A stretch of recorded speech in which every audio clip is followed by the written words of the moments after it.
Jo të gjithë gocat, çunat, zotërinjt, zonjat konsumojnë sasinë e duhur të lëngjeve gjatë ditës.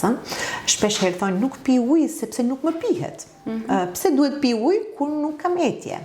Sasia e rekomanduar e lëngjeve, pra jo vetëm ujit ditore, është e nevojshme të konsumohet rreth 8 gota ujë në ditë ose 2 litra për afërsisht lëngje.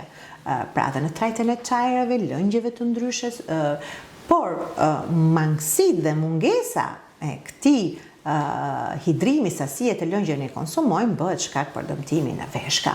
Nga ana tjetër, stili mesdhetar dhe tavulina jon tradicionale e familjeve tona përmban shumë krip, përmban shumë yndyrë, përmban shumë produkte shtazore, të cilat në fund kanë të metabolizmit të tyre kanë prodhimin e shtuar të acidit urik, të cilët janë disa metabolit të cilët largohen përmes veshkave dhe mbi ngarkojnë punën e veshkave. Të tilla raste dieta ushqimore pra është shumë e rëndësishme sepse përveç sasisë dhe llojit që përdorim mund bëhet shpesh herë edhe shkaktare e obezitetit, e mbipeshjes që është armik tjetër shumë i rëndësishëm i veshkës.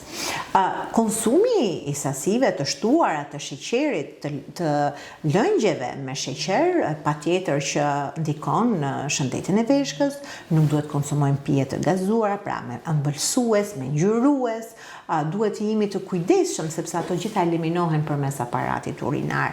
Nga ana tjetër, rrisin dhe predispozicionin për të rritur nivelin e sheqerit në gjak, që diabeti, qoftë ai i trashëguar, qoftë ai i fituar gjatë jetës, është armiku kryesor.